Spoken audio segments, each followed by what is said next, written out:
There's a serious delay.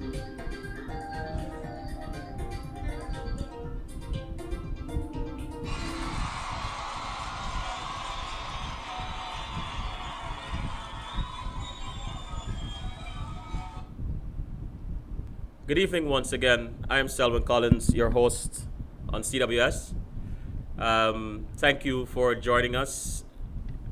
I really appreciate those of you who are joining us for the first time. If I may take an opportunity, take a moment to introduce CWS to those of you who are joining us for the first time. It's about having conversations with people about their journeys. How are they using their gifts and talents to help others? My guest tonight is Janis Rosheuvel. I'll take a break and introduce you to her on the other side of the break.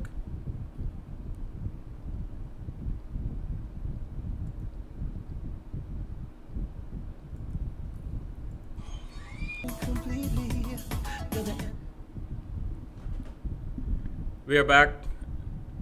On the other side of the screen is my guest, the lovely Janis Rosheuvel. Look at that smile.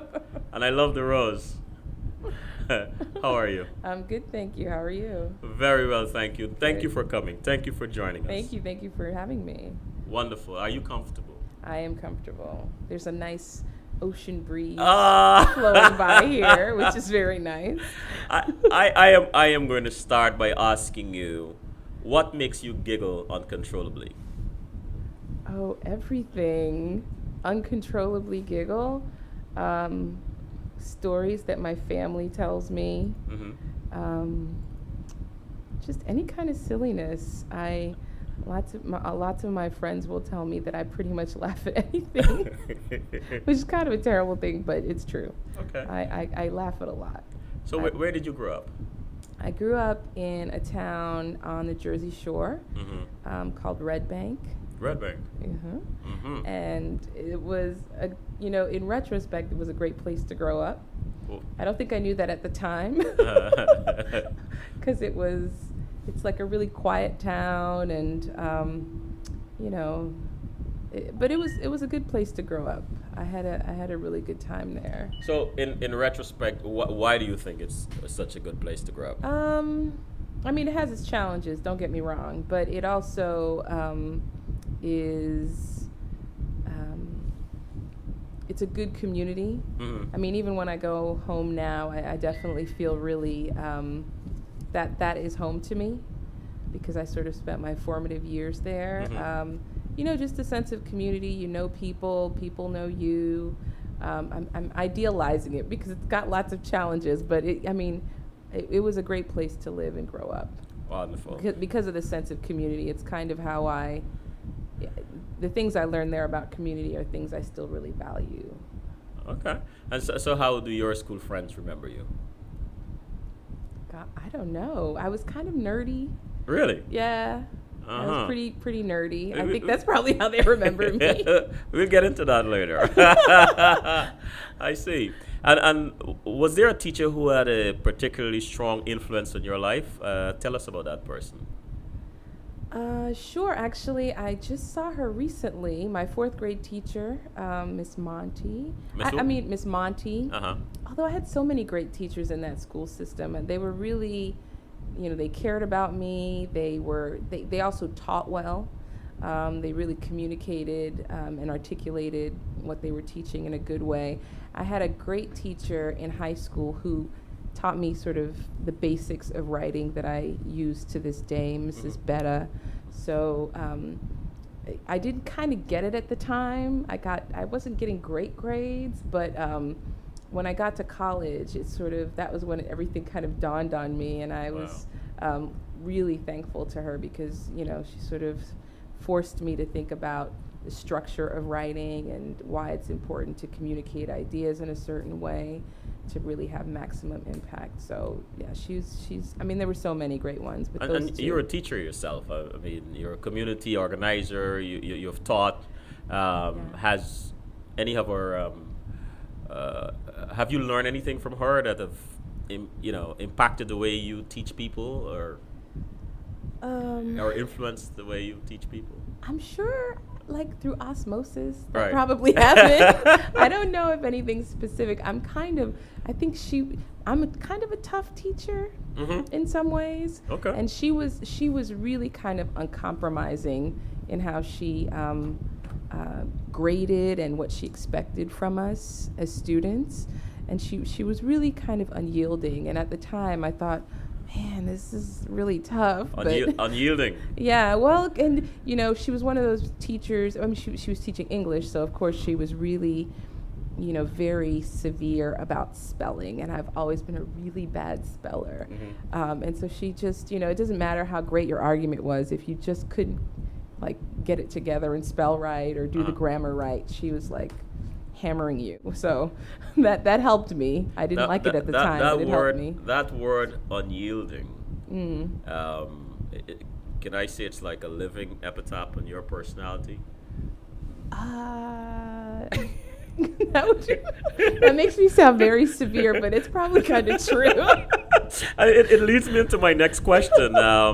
When you tell people that you're a community leader, how do they respond? A community organizer? I don't know. Yeah, a community organizer, sorry. I think some people are kind of confused. I don't know if they know what that is. So I always will say, I'm a community organizer, and like, what does that mean to you? Well, tell us. Well, to me, it's about you are in community with people, you're working with them to try and realize some kind of change and transformation in the community. So it's about many, many things, but I think some of the core aspects of community organizing are really about kind of meeting people where they are. Like if they're in a moment of crisis, you kind of meet them in that crisis and then work with them in solidarity, not in a sort of I'm leading you way, but in a way that we are working in concert to try and realize change in our community. So what was your first experience as a community organizer? Man, You remember? Well, I was always kind of doing social justice-y or stuff in school. Probably the first effort that I was involved in around community organizing, and I wasn't an organizer, but my dad was a great organizer and still is, organized the county's first soup kitchen over there in Monmouth County where we grew up. And at the time, it was in the 80s, it was a really kind of depressed time economically, similar to where we are now in a lot of ways. And hunger was on the rise in the community, and I think he and the folks he was working with really were looking for a way to respond. And they mobilized for the time, or for any time for that matter, enormous people and economic resources to start the soup kitchen and then kind of have it sort of spin it off into its own entity. So that, and I remember volunteering at the soup kitchen when I was pretty young. So that was probably the first kind of social justice-y thing that I did. As you mentioned that, I feel encouraged to explore your timeline. When did this start for you? How early? What, my involvement in justice work? Involved, well, we can say just involvement in community organizing. Your dad, when he organized it, how old were you then when you volunteered? This was I'm going to get the date wrong, I'm sure, that's all but right. I think maybe 1984, 85, Okay. so I must have been 7 or 8. Wow. 9 maybe. So it was a long time. What would you say is a community? What's a community? For me, a community is a place where everyone has what they need. A community is a place where there's an abundance of love, resources meaning time, money, people, energy. Community is a place where you can be challenged, where you can grow. It's a place to sort of become your best self. It's a lot of things. I like that. I like that. So, what was a defining moment that propelled you onto the career path you're on now? Wow. Defining moment? I don't know. I feel like in some ways I kind of was always driven by issues of justice. And I don't remember a time when that wasn't the case. I think I started thinking about what was happening internationally. I remember when I was a kid watching sort of the images on TV around the famine in Ethiopia. I remember watching sort of the economic crisis of the 1980s, and I was really young then, so I don't think I had a sense of what all of that meant, but the notion that people were in pain and in crisis, I always think really impacted me, and obviously still does very deeply. So I think that was the sort of thing that has always driven me, is sort of wanting to respond to crises. And how I have responded has evolved, obviously, but that was really the thing that has always driven me, has always, and So still you're, does. you're still in the fight. You're still in the struggle. Still in the struggle. Still in the struggle. Yeah. And when I speak to you about struggle, whether it's over the phone, I can detect by the tone of your voice. There's a certain energy. There's a positive energy. Now watching you and I mention struggle, you light up. That sounds terrible. Yeah. No, but they're good struggles. I mean, Yeah. many social changes that we benefit from today is as a result of Right. good struggles, of Right. positive struggles. Mm-hmm. But what does it mean to you? What are you present to why do you light up so much? Yeah, I mean, I'm not one of these people, and this kind of dawned on me a few years ago. I'm not one of these people who thinks that, I'm a believer in God. So I don't think God put us here to be happy. That's not the sort of, well, he didn't put me here to be happy, or she didn't put me here to be happy. I feel like we're here to respond to a call. And for me, that call is about, without sounding kind of too bombastic or crazy about it, the call is really about responding to injustice. So for me, struggle is a very necessary part of, our humanity. We're all called to be part of that struggle. I light up because it's one of the most important things in my life. It's the thing that, drives me to sort of realize not just the struggle, but what's to actually win things and win change. Those things are important to me. Some of the most important things in my life. I had the honor of meeting your mom. Yeah. And she She's was warm great. and friendly. She is. She's wonderful. Right? Yeah. Very touching. And Yeah. I met her before I met you. Yeah. When you think about her, Mm-hmm. what comes to mind? Wow, so many things. I think about what a great role model she's been and continues to be. I think about the sacrifices she's made for her family, for me. I just think, she and I are so similar in a lot of ways. And that means sometimes we butt heads. Right.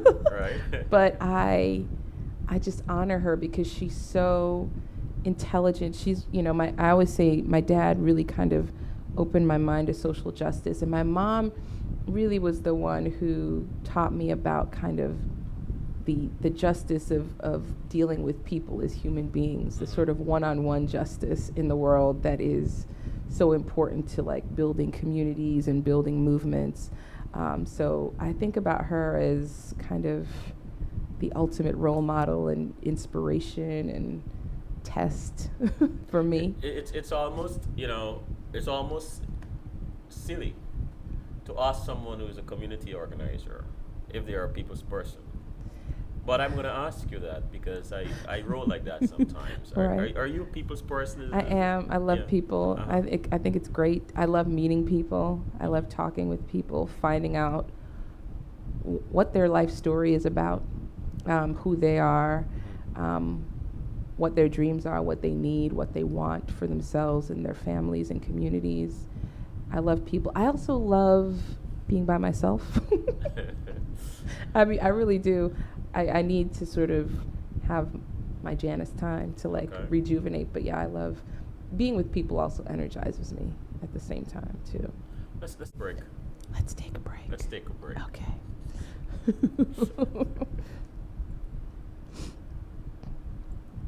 Am I?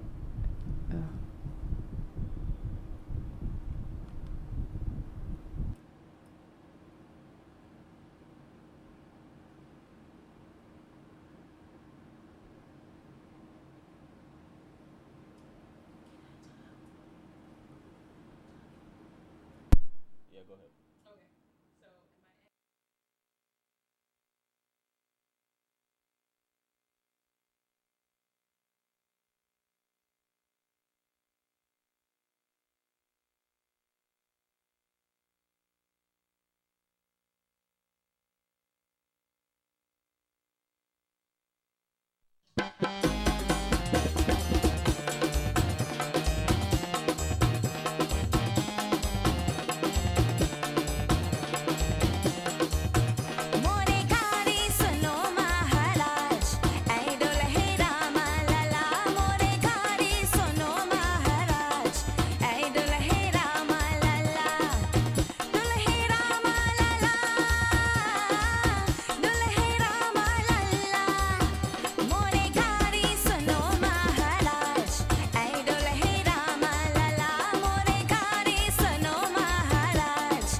We are back.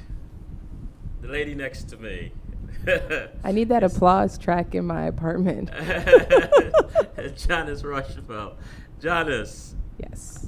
I want to go to the chat room. I may have mentioned to you there's a three-dimensional process. Yeah. And Mickey said Red Bank rocks. And Red Bank does rock. Mickey said, of all the places you've lived, studied, and traveled, where's your favorite? I spent about 6 months trying very hard to learn French when I was in Paris. And I really it was a beautiful place. I had a great time. So that's probably one of my favorite places. But the place I think of I don't know if it was my favorite place, but I met some of my favorite people there when I was in graduate school in the UK in Northern England. So it was kind of a difficult place to live, but I had some of the most kind of rich experiences, meeting people and sort of developing emotionally. That was a great place. Oh. I mean, I love New York, of course. Let me say that. Callie asked, hi Janis. Hi. Your humility is admirable. Oh, that's How is your life being transformed as a community organizer? How has my life been transformed? Wow, like completely. For a long time I was a community organizer working with immigrants facing detention and deportation. And I met so many people, and still do, who when they came to talk to us, it was usually probably the worst day of their life. They were facing detention and deportation, or their loved ones were. And so I just learned, I'm still pretty an impatient person, but I just learned a level of compassion, and patience, empathy, so many things. I grew so incredibly as a person when I became a community organizer, emotionally, intellectually, spiritually, just in every way,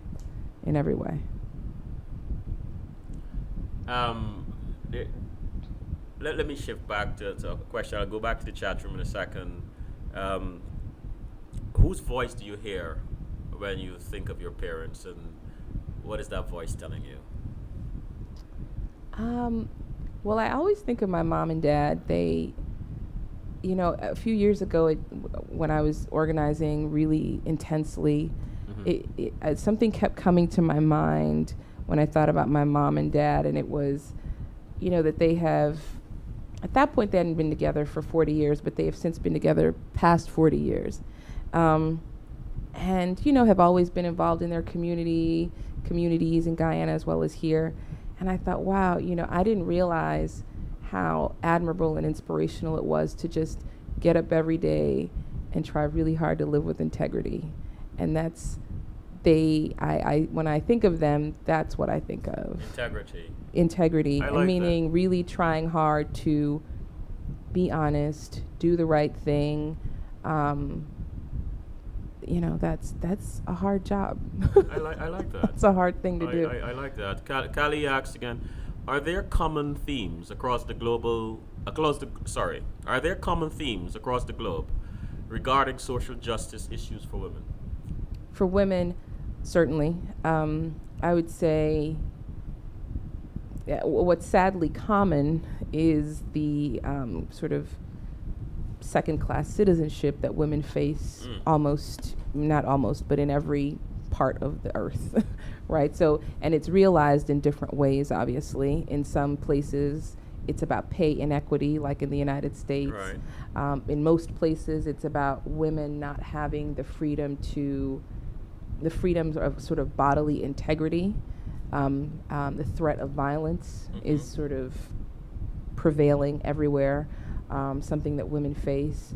So yeah, there are also issues of every issue you can think of is sort of worsened if you're a woman. So if you're hungry, it's more challenging for you to get food as a woman. If you are, or a child, if you are, unemployment is an issue that faces women disproportionately in a lot of places. So there are many different themes for sure that women face internationally. And Kali asked again, how are those social justice issues for women influenced by culture?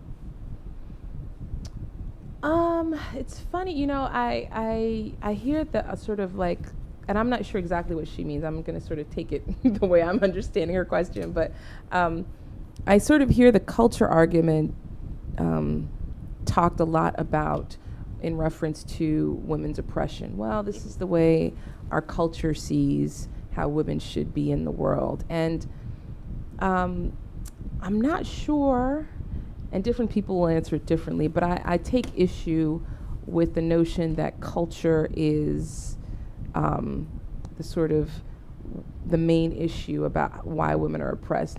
Oppression of all kinds is about power, which is why as community organizers, most of our work is really about building power. Building power. Building power. So, oppression is about taking away people's power.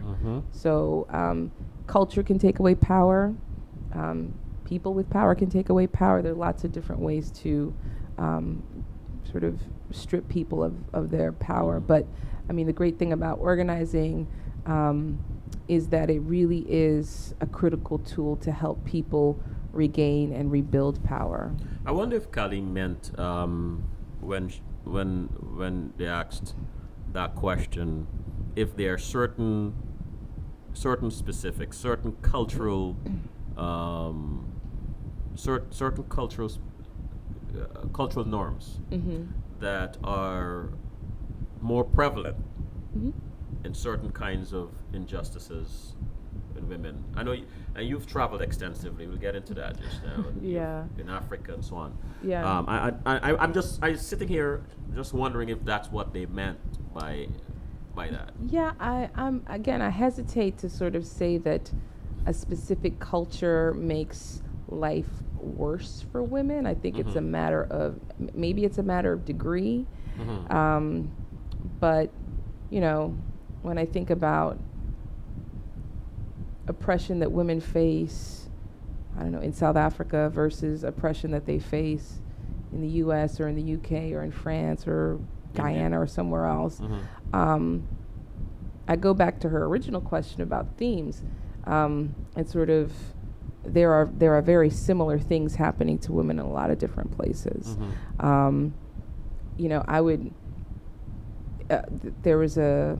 There's a high incidence of rape in South Africa, for example, and a low incidence of really prosecuting rape. But when you look at the U.S., our incidence of rape and prosecuting rape isn't great either. So I think what is true is, now we have, some people may say, although I could question that too, that we have a system of justice that might be sort of more able to hold people accountable, but I would challenge that as well. So I think, what's happening in South Africa is in a lot of ways what's also happening here, and in other parts of the world too. And what issue are you most passionate about? All of them. It's almost unfair, right? Well, and the thing is, I spend a lot of time, right now my work is really focused on racial justice and racial equity. But what I find, and what I've sort of found over time, is all of the issues are intersecting, right? So if you are a woman who's black, who is poor, there are many different oppressions and forms of resistance that can intersect. So I'm interested in, this was kind of a wonky word, the intersectionality of oppression and resistance. Say that again, please. The intersectionality of oppression and resistance to oppression. What does that mean? You're like, what? Break it down. Break it down. So, I mean, I think if you are, like I was saying, so if you are a woman who is poor or working class, and you are, I don't know, a lot of things. So how you are as, what your race is, what your gender is, what your class is, all of those things impact your ability to gain power and move forward. So it's not just sort of one issue that is really crucial for us to organize against and attack, but it's a daunting task, but all of them really are what we need to be addressing. I know it's sort of terrifying to think about that, right?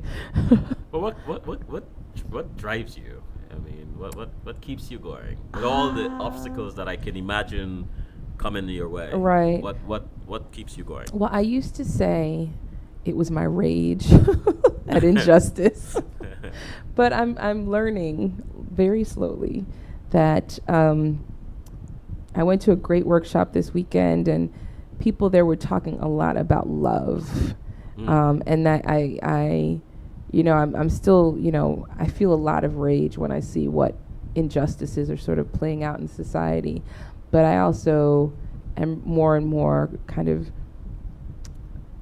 turning to my love for people, my love for humanity, and hoping that will be a driver and kind of sustain me, because rage isn't bad. I don't think I'm ever not going to have rage. Right. But love is also very important. Let me ask you an abstract on that. If you had your warrior, pretend, Okay. and you have two quivers of arrows. One says love. One is quiver of love, arrows of love. The other arrows of rage. Which one would you reach for first? Can I have them both? No. No. No. I Choose mean, one. Choose one. choose one. Which one do you think will be more impactful, more effective? If your objective is to eliminate or eradicate the injustice, but at the same time, again, that word community, encourage community where everybody. Yeah. I mean, I think it has to come from a place of love, and that is Love. something that I am slowly coming around to. You're getting there. Yeah, yeah. It's hard when you see all the injustice in the world to not sort of Yeah, I know. come from a place of but anger. rage is not a bad thing in the sense that it's I may venture to say it's like a positive energy, It can be. Yes. It can be. But then you have to know how to channel it, Yeah. but first, let me just congratulate you on your Fulbright scholarship. Thank you. 2011 to 2012. Yeah, You studied thank in you. South Africa. I What did. led you to go to South Africa? I can give you the fancy answer, or I can give you the real answer. Look, this is your moment. You give me whatever answer you want. It's okay. Well, what led me to South Africa was after organizing, I was exhausted. That's what led me there, really and truly. I thought I have to. That sounds terrible, right? I know you want like a fancy answer, but I was exhausted. Being enraged all the time is an exhausting matter, I love your honesty. I love that. So I was really looking for. I thought, okay, I'm gonna take a break from organizing. And I was like, okay, I can go sit on my mama's couch for 3 months, which is kind of what I was going to do. Right. And then I thought, well, I can apply for this grant and maybe I'll get it and we'll see. And it was kind of a long shot when I saw sort of who got the Fulbright, the kinds of demographic that gets the Fulbright. I am not that demographic. So it was a fluke, but a necessary one. It was just an opportunity for me to take a break from the work I had been doing, but also go to a place that had such an amazing history of social movement organizing, and just learn from folks there, which is what I did. It's amazing how the heart draws us to certain things. You were taking a break from organizing, but yet you were going into an environment that is known for that. Right, totally. Very interesting. So the chat room calls me again. And Jillian said, Oh, that's my sister probably. okay. Are there any views you held previously that have since changed because of your organizing work? Yeah, lots. I think I before I really started organizing intently, I did not understand what it would take to actually change things.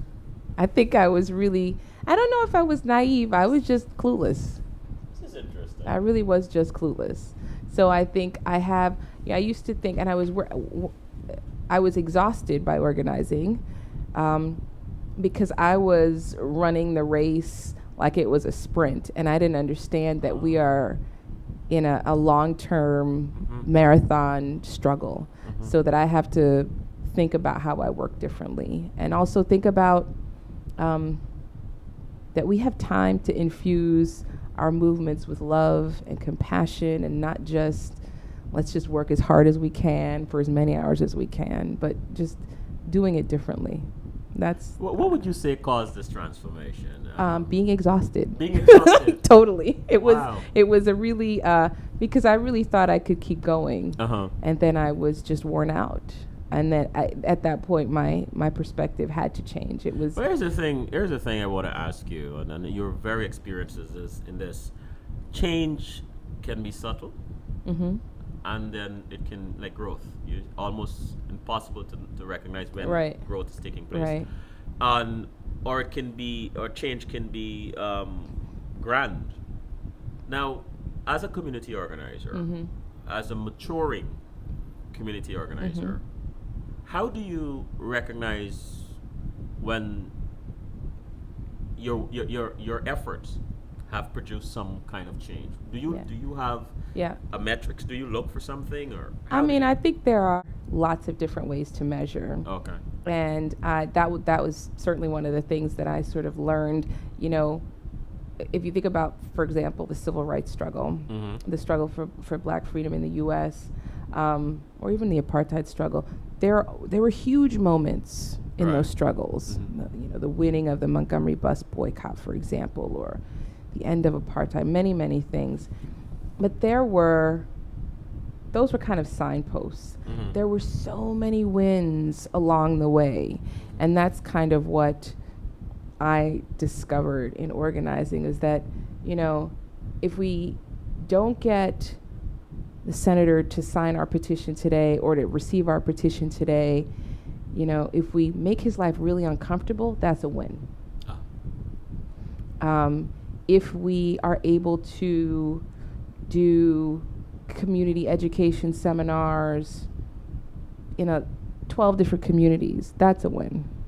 If we're able to mobilize people to become leaders in their communities, even if it's 2 of them, that's a win. So there are all these sort of smaller pieces that lead to those grand moments that you talked about. So do you identify them pre or? Certainly. Okay. There is. One of the things I learned as an organizer is research and planning is just about everything. And we have a lot less resources than the folks we are fighting, so we've got to really be on point. I like that. I like that concept about thing. Back to the chat room. Mickey said, the Red Bank demographic has changed somewhat since you were a child. Are there any similar issues to what you have experienced? Do you plan to address those issues? In Red Bank, so Red Bank is really different now. Where I grew up in a neighborhood that was Black working class for the most part, and it was a great place to grow up. It's mostly now, a lot of Black folk have left, and it's mostly now Latino, mostly Mexican. And it's a lot of the issues around immigration that I'm dealing with in New York and in other places are very much present in Red Bank. Do I plan to deal with those issues there? I could, but I don't know how I would do that. I've done some sort of interviewing there to kind of just understand what's happening there, but it's remarkably similar to how immigrants are experiencing life in most parts of the country. So in terms of being targeted by police and sort of experiencing difficulties through wage theft and labor exploitation, lots of different things, housing exploitation in housing, lots of different things. And Jillian said intersectionality is a great word. Callie said rage is a necessary good to call attention to an issue of social injustice. So thank you, Janis. You are living your purpose. Again, my mom sometimes will say to me, "Why are you so angry?" And I say to her, "I'm making up for everybody else's lack of anger." Mickey said, "Hold it. You're exhausted and studied on a Fulbright? We need to talk." Well, you know what? I was looking for, this could sound terrible. I hope nobody from the Fulbright program is listening to this. But I was like, I need to get away, and I'm not independently wealthy, so how can I get away? And that's how I got away. At least you're honest. Yes. And Kali said, "Love is the catalyst for healing to effect transformation. Much appreciation for all you're doing." Thank you. Thank you. How did your experience in South Africa, in East and Central Africa, shape your views on working in South Africa? You know, I had only spent a little bit of time in Africa before I went to and lived in South Africa. Mm-hmm. And it was a very, I had been in, like you say, East and Central Africa, Burundi, Congo, Tanzania, and I didn't know what to expect in South Africa. Like, I knew that at the time apartheid had only been sort of officially over for I think 18 years, and so I knew that a lot of the legacy was probably still around.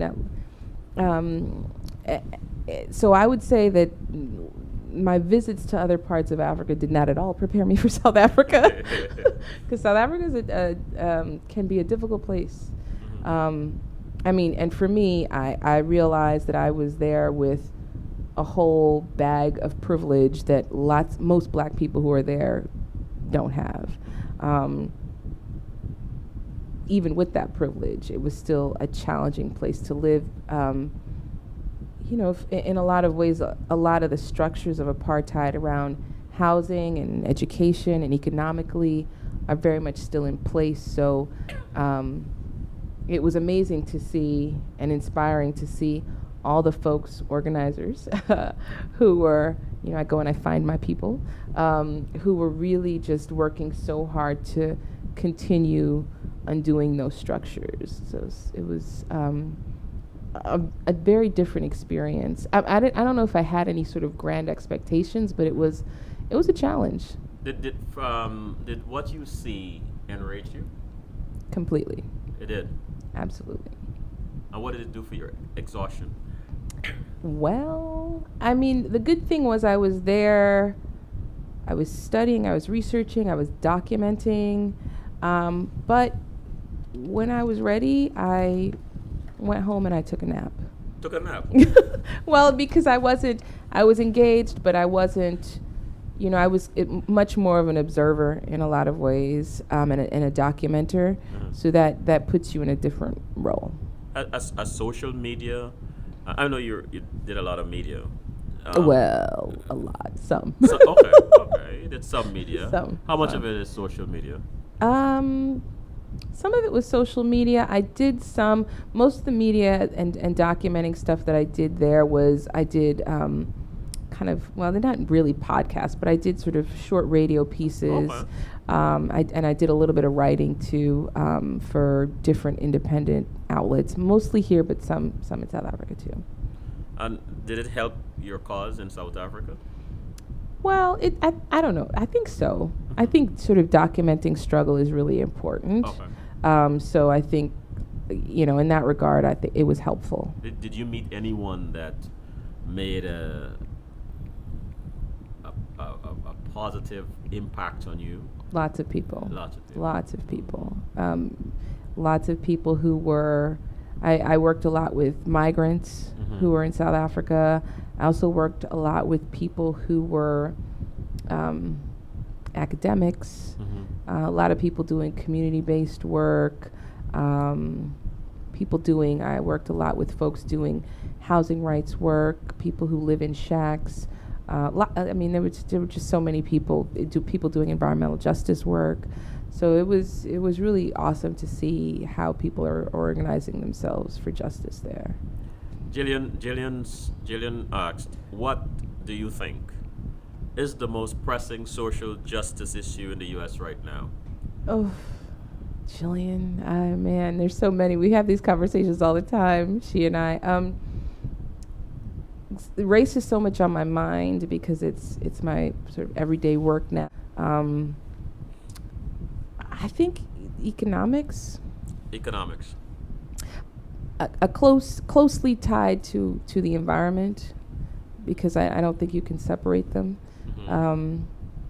I do a lot of traveling with my job now. I was just in Kentucky a few weeks ago, and the level of economic inequality there is pretty drastic. So, and those are things that I'm hearing from people who are all over the country. So I think that in many ways is the sort of top issue. But again, those things are, who you are as like a person of color or a farmer, those things intersect all the time.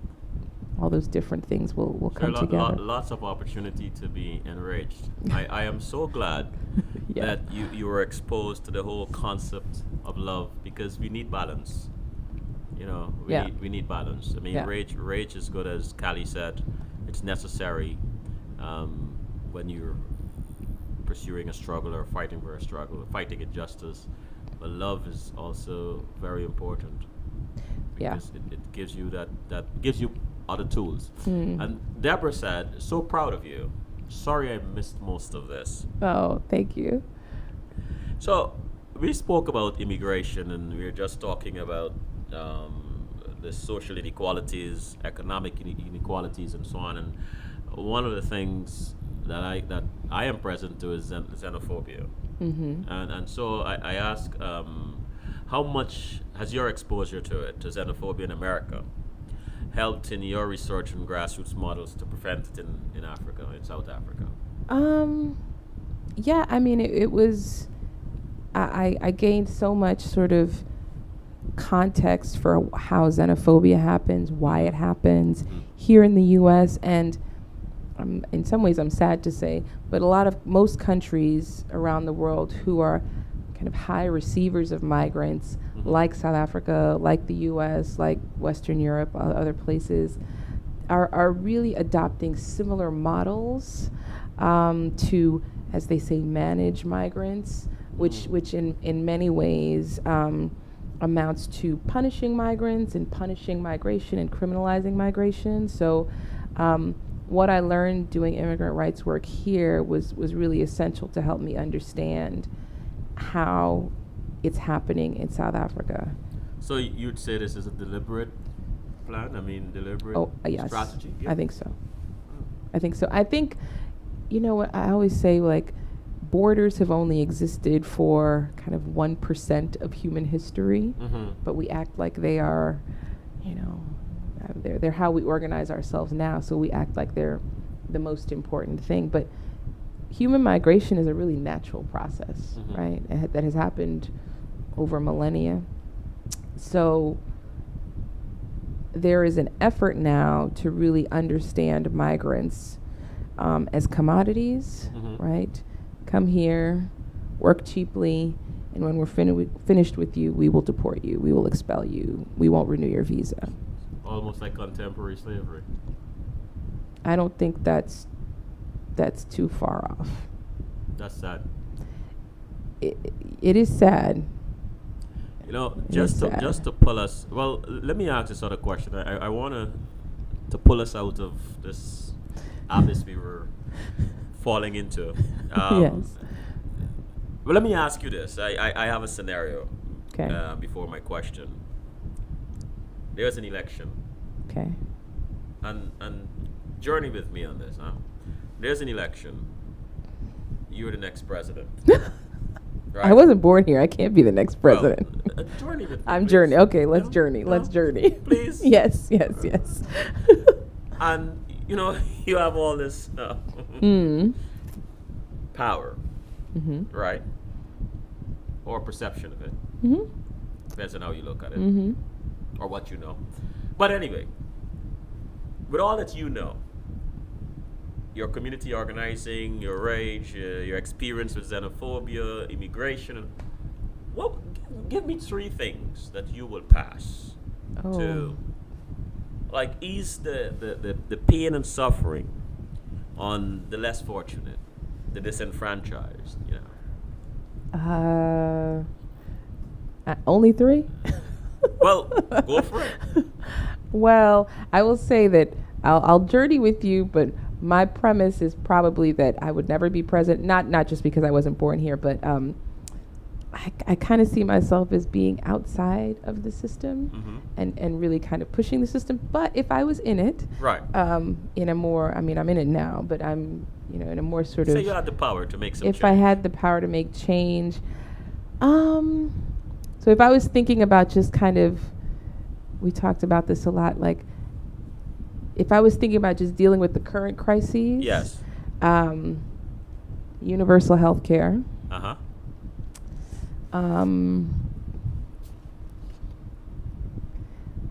This is going to be controversial, but legalizing drugs and regulating them. What drugs? All of them. Mm-hmm. And I would punish those bankers that ruin the economy. I am sure. Those are just band-aids. I get that those are just band-aids, but No, that's all right. That's all right. I'm sure you're not going for a loan soon, right? no, not at all. Tell us about your experience with people facing immigration incarceration or persecution. Yeah, I worked in an organization called Families for Freedom. It's a great organization based here in New York. That it is an organization by and for immigrants who are facing and fighting deportation and detention. It was very harrowing and intense and heartbreaking and difficult work. But it was also really inspiring to see people who are in detention and they're writing their own legal briefs and they're winning their cases and they are holding the system accountable for destroying their families. For sure. Let's take a break. Okay. All right, we need a break.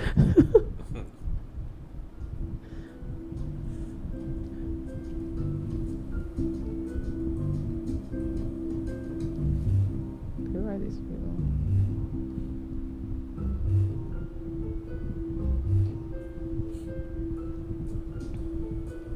Jillian, she's so funny.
We are back with my guest, the lovely Janis Rosheuvel. Hi. Hi, Janis. How are you holding up? Holding up. I'm holding up. Good. Callie said regrets that I must leave the chat room. Janis, you are amazing and truly a gift to us. Oh, thank you. Thank you. And Jillian said, universal health care, right on. This Jillian is a wonderful person. She is. She is. You should have her on. What memories of being in Africa still resonate with you and inspire you today? Always where I go, it's the people I meet. Mm-hmm. So it's people who I met. I remember I got a call. I was like lounging one Sunday afternoon, and somebody called me who I was working with and said, "You have to go and document these corner store owners who had their corner stores destroyed because they're migrants." And I was thinking, I really want to stay here and sleep, but I went out there, and it was just kind of seeing it was so impactful. So that was, but then also seeing how people were organizing themselves and responding was really amazing too. So again, it's just the people that I met who resonate with me. So, in your opinion, what is the difference between community organizing and activism? I'm an activist, but like you can be an activist of one, right? You can be, sort of like the folks who we see sometimes strapping themselves to trees or buildings. That those people are activists. Now they might be connected to movements, right. But the difference is that activists can act alone. Mm-hmm. Community organizing is about mobilizing, doing our work together as a community. Gotcha. I admire and applaud the work you have done with Women for Women International. Mm-hmm. How do you gain the trust of these women, many of whom have suffered horrific violence, to share their stories? How do you? Women for Women, that seems like 100 years ago for me. But I actually, the work that I did there was mostly based in the D.C. office. I didn't really talk with folks outside. So I was really organizing the work within the D.C. office. So I don't know how they did that. I think they had different programs. They had a program that I don't know if they still have it or not, but that sort of trained women and gave them an opportunity to think about, for example, their housework and the economic value of their housework. So sort of what is the value that women bring to society, to their homes, to their communities, which I thought was really critical and important work that they were doing. And what is your role in your current project? My current organization, I am the person at the organization that works on racial justice. So trying to ensure racial equity within the organization, as well as working on a host of issues that are important, that I think are important for the organization to work on around racial equity. So what are the current trends in community organizing for women, and how is it evolving? Current trends in community organizing? For women. For women, I mean, I think we're,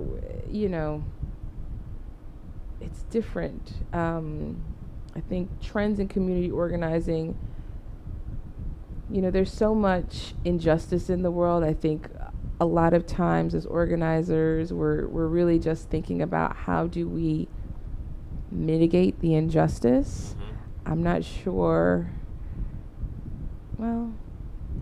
So we're just thinking about resisting. I'm not sure we're at a point yet where we're thinking about what the new stuff is we're going to create. And that doesn't mean that organizers aren't awesome, wonderful people. It just means that the scale of injustice is really great.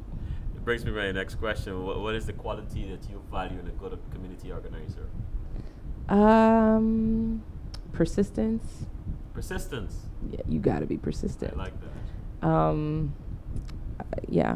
Persistence, but I also think compassion. Mm-hmm. There's somebody said to me this quote, I don't know whose quote it is, but I don't want to be a part of the revolution if I can't dance. So like not just thinking about resisting, but joy Joy, yes. as part of our Somewhere they go. resistance. Yeah. I like that. And how would you describe your career to 13-year-old girls that excites them and makes them want to learn more? Wow. I let's see. I would probably say I work for justice. I would probably ask them what they thought that meant, and what have they ever done work for justice, and why that work was important to them. But I would say that I work for trying to not just make the world a better place, but not that that's bad, but trying to ensure that everyone has access to enough. Has access to enough. How could I listen to that and not read Jillian's statement? Universal health care, right on. And Mickey said, your energy and commitment is inspiring. It is an honor to have watched you blossom over the years. Peace. Oh, thank you. And that's Thank beautiful. you. Thank you. That is beautiful. That's truly beautiful. That is beautiful. Thank you. And who are your heroes or heroes? Well, my mom and dad, of course.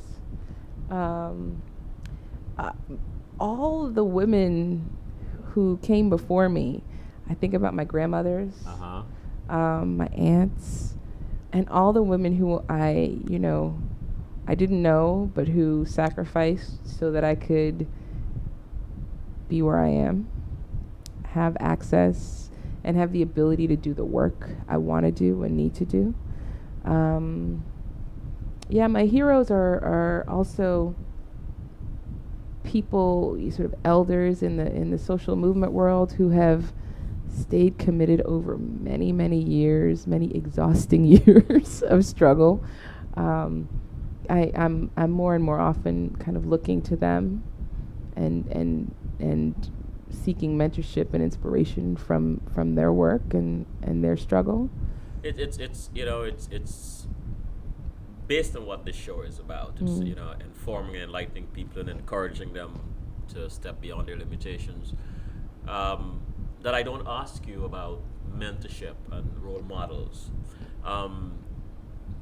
What is your take on mentorship? How important it is to you?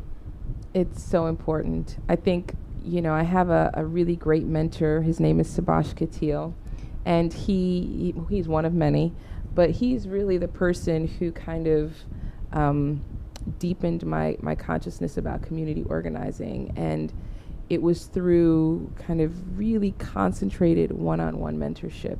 And it was the first time in my career that I'd ever had that.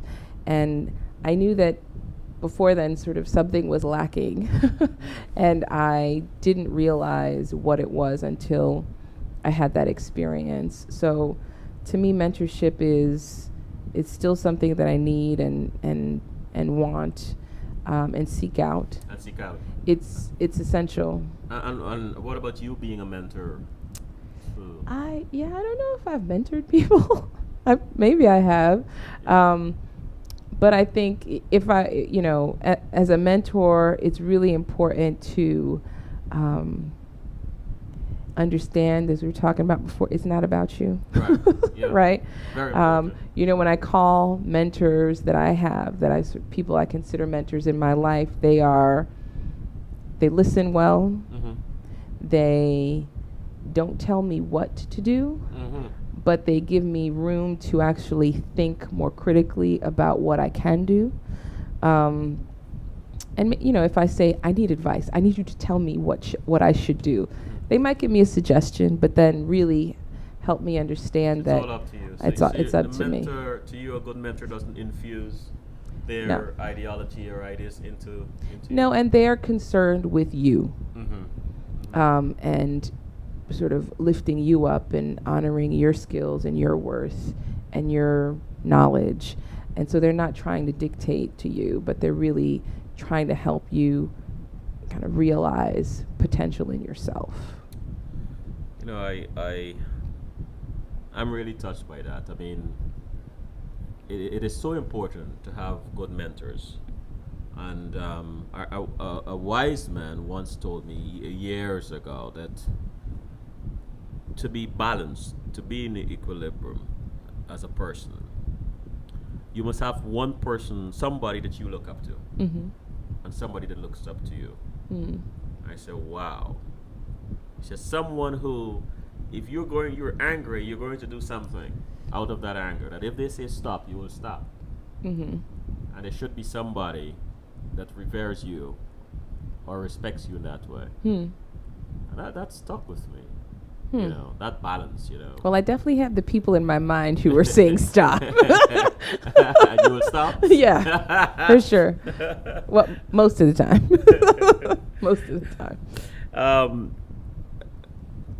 Deborah said, I would love to see this again from the beginning. Thank you. Thank you. Deborah, you will. I should have it posted by the end of the week, probably before, but you will. Just keep going back to the website. And Jillian asked, in your travels, how have you seen racism manifest itself, and what were some of the differences from how it plays out in the U.S.? I love this question. Oh, I love this. Jillian, you're giving me all the hard questions, man. Oh, Jillian. It's sadly present all over the world. Uh-huh. I had some challenges in South Africa, and I kept saying, well, it's just because I understand how racism happens in the U.S. and I'm not as savvy with how it happens there or in other parts of the world. But for example, when I was in the UK, I was in a place that it was like a former like textile industry town, that was completely depressed. There were tons of immigrants that had moved in, and so there was a lot of xenophobic attacks happening in that place. Not so much when I was there, but prior to my getting there. So that's one way it's manifested itself. The sort of xenophobic attacks happen in South Africa. They certainly happen here in the U.S. Differences? I see more similarities, I guess.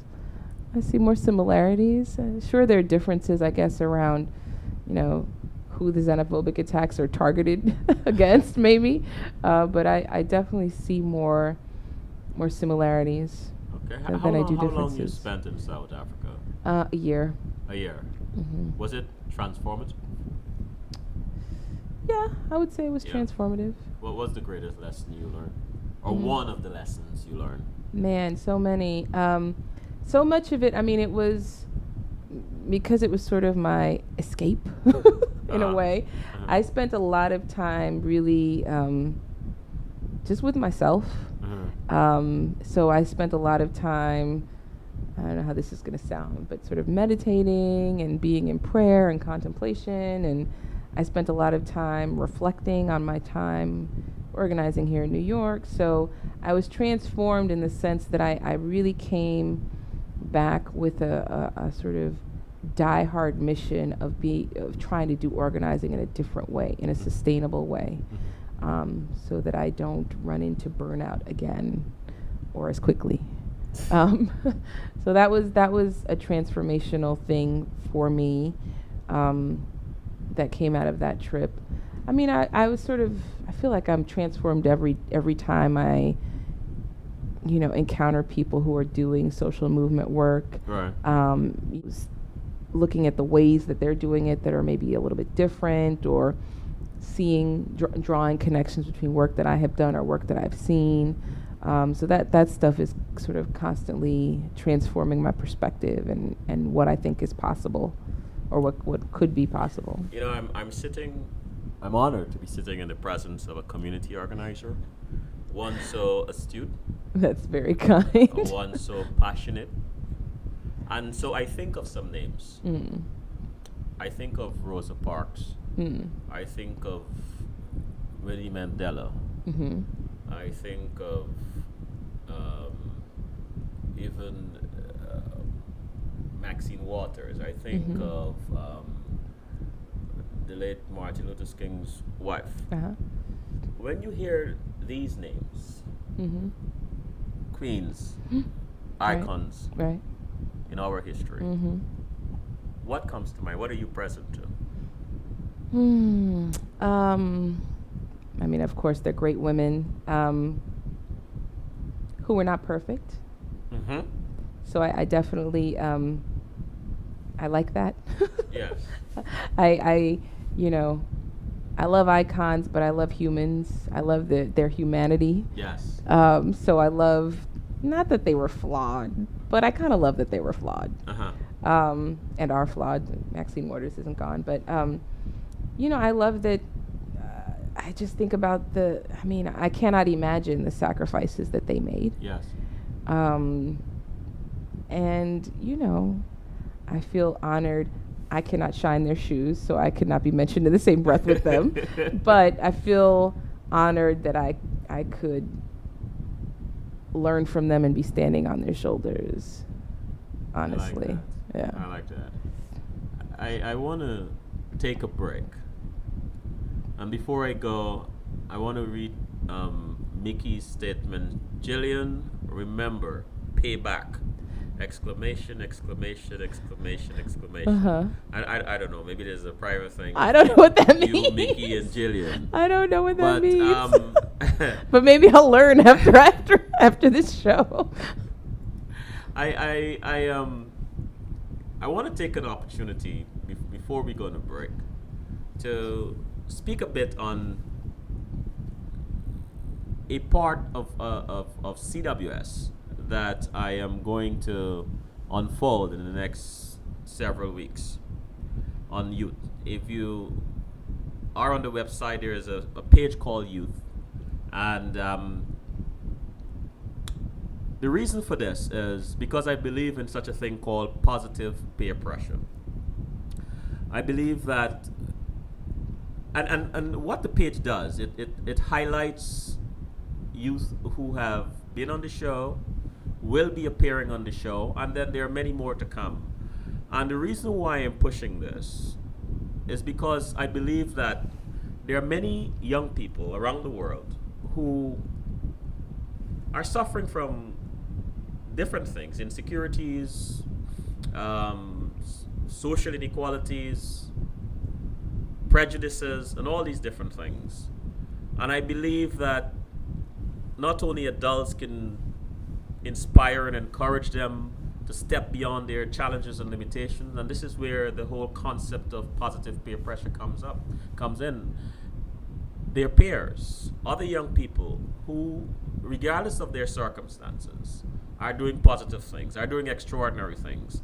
And I want to use that as a beacon, so to speak, to shine a light on how important it is to believe in yourself, to be confident in yourself, and to step out and do extraordinary things.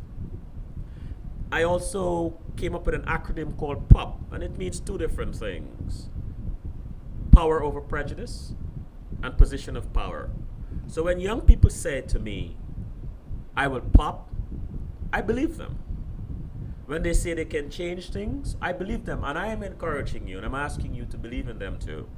So, in your spare time, please visit the site. I will continue to add photos of young people who are, promising and who we should be paying attention to and encouraging. And now I'll take a break.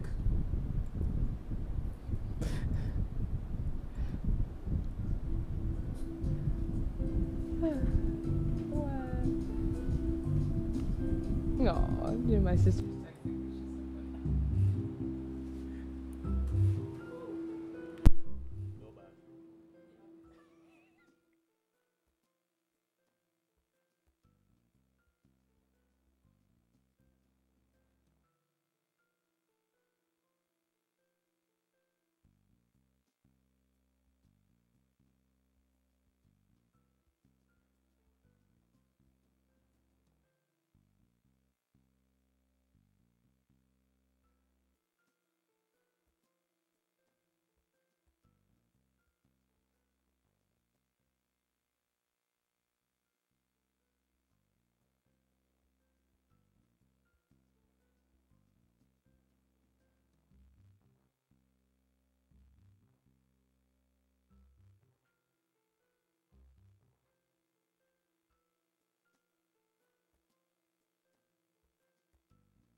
We are back. Hello. My sister and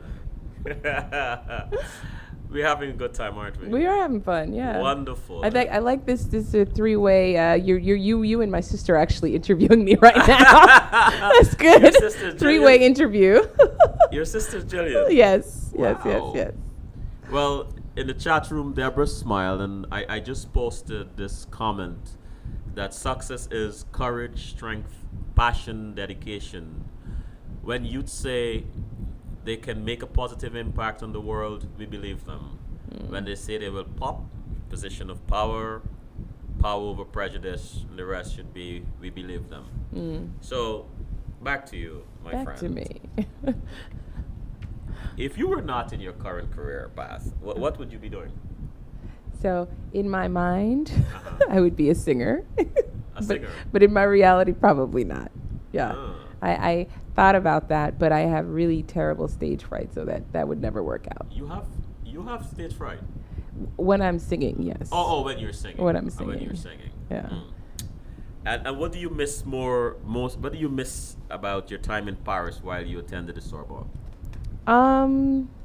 Again, it seems so long ago. Well, I would tell you it was almost 20 years ago, but it was. That long? It was that long. What do I miss? I haven't been back there since, and I've been having dreams about Paris lately. I don't know. It must mean I need to go back. It was it is known for romance. That is true. Maybe that's some sort of premonition. Yeah, it was a great time. It was really fun, and I even though I sort of French is hard for me. I miss just the mechanics of having to really work in another language all the time. Was it très difficile or something? C'était très très Oh, difficile. that's right. Yeah, I had a French tutor. So It is, but my friend said to me when I went to Paris, she said, "It seems like you like putting yourself in difficult situations." Well, maybe. That may be a blessing for us. Maybe. You know? Maybe. And where do you find beauty? Everywhere. People, nature. Mostly people, though. Mostly people. Mostly people. Yeah, I just think people are great. I look at them on the subway and I think they're awesome and Yes. beautiful. Everyone is beautiful. Everyone is beautiful to me. So, love, forgiveness. What is your favorite journey? Like travel. Yeah, could be. Let's Favorite journey? I'm on it, right? I'm living. Yeah. That's it. That's it. I'm alive. Every day I wake up, I'm like, oh, still here. Hallelujah. You're not gonna get away with this. What is the favorite part of this journey? Of life? Yes. I don't know, like the ability to connect with people one-on-one, but in big groups too, but mostly one-on-one. One-on-one. Right? Having that sort of just human connection, there's nothing better than that. Oh, food is great too. Food. Yeah. I see. So what are you looking forward to during this summer? Resting, not traveling. Resting. Yes. Well, yeah. Okay. Well, staying in New York. Let me say it like that. Okay. Staying in So New York. If you get an invitation to go to Paris, you're not gonna go? Oh no, I'd go. I guess it would depend on who's inviting me. Oh, excuse me. But probably I would go. Okay. But I've been traveling so much with work that for these months I'm really excited that I will be in New York. Yay. Mickey said, clarification. If Jillian is ever on the other side of the mic, Janis will return the favor. Yeah, very true. Very And true. Jillian said, Mickey, you are correct. She so will. Oh, this is nice. Very true. Very true. And you talk about rest. Mm-hmm. So what does relaxation look like to you? I mean, different things. Some days I really just need to be by myself. Working out. Working out? Yeah. Okay. Yeah. Meditation, sleep, good sleep. I need that. Good sleep. Yeah. But also, pampering things like, I don't know, maybe a massage, Okay. pedicure. I'm not really into all that, but sometimes. Sometimes. Also, but rest is also like maybe connecting with a friend or family member. It's different things. I was tempted to ask you Mm-hmm. what makes you cry, Hmm. but then I put a comma, and I said tears of joy. Tears of joy. Um, Sort of, I think intimate moments with friends and family really kind of hit me. I see. Tears of joy is I was in South Africa and I got an email that somebody I worked with in New York won her case and wasn't going to get deported, and that was Beautiful. really great for me. I was very happy. I cried then. Yeah, lots of things make me tear up. Lots of things. And the final question. Well, I want to ask you. If I ask you what makes you cry tears of joy, I'm going to ask you what makes you laugh out loud. Oh man, everything. I laugh out loud. Just humanity, people doing silly stuff on the train. Yeah. I just Who can resist? think it's hilarious. People do some goofy stuff, but a lot of the stories that my mom, my dad, my grandmother tell me from their lives, they just have a way of kind of communicating that humor that's really awesome. So, And the last question. What brings out the child in you? ah, God, being near my mom, Ah, sometimes, wow. yeah, Always will. yeah, Hmm. yeah. I am going to ask you what I ask all my guests. Mhm. To take us out. Time crept up on us, and it's 10:03. Wow. Yes. Take us out with a few words of wisdom or advice, or yes, I know you can do this. Wisdom or advice? I usually think of in the morning. I say this prayer to myself, and it's may God grant us the grace to never sell ourselves short, grace to risk something big for something good, and grace to know that the world is now too dangerous for anything but truth and too small for anything but love. Wow. So that's kind of. Thank you for that. I You're hear welcome. 4 graces, and grace is such a very important thing in life. So often we forget to be grateful, right? And so often we get angry with things, with process. You said you're a believer. We get angry with God, and sometimes what we consider to be cruelty is really grace. And often it's not until later on, much Yeah. later, we realize that the thing you were prevented from doing or seeing or knowing was God's grace rather Right. than cruelty. Right. So, and you mentioned, you talked about injustice tonight.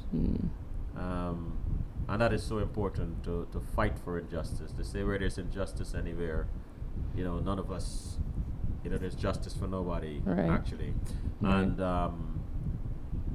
the other thing you mentioned was integrity with your parents, when you think about your parents. And that's such a powerful concept, both as a moral construct and a universal principle. And in a universal principle, I mean in terms of if you tell someone you're going to be there for 2 o'clock, you're there. Say you're going to return a call, you return a call. That's integrity too. If you say you're going to do something, you do it. That's integrity. And I think when we have integrity, both aspects of it, life becomes simpler. Then people around you can trust you and depend on you, and you've seen that. You're a community organizer. So I want to say thank you. Thank you. It has been a pleasure. Thank and an you. honor. Thank you for having me. It was good. Now you're part of the CWS family. I am. You're going to be up there as one of the women of CWS. Please do spread the word. And, ladies and gentlemen, again, the concept, the youth section I can't emphasize enough how important it is to support that. Our youth are our future. And I'm very passionate about this, very committed to it. But keep checking on CWS and you will see the evolution over time. Thank you once again for tuning in. This is Selwyn Collins of CWS saying good night and God bless.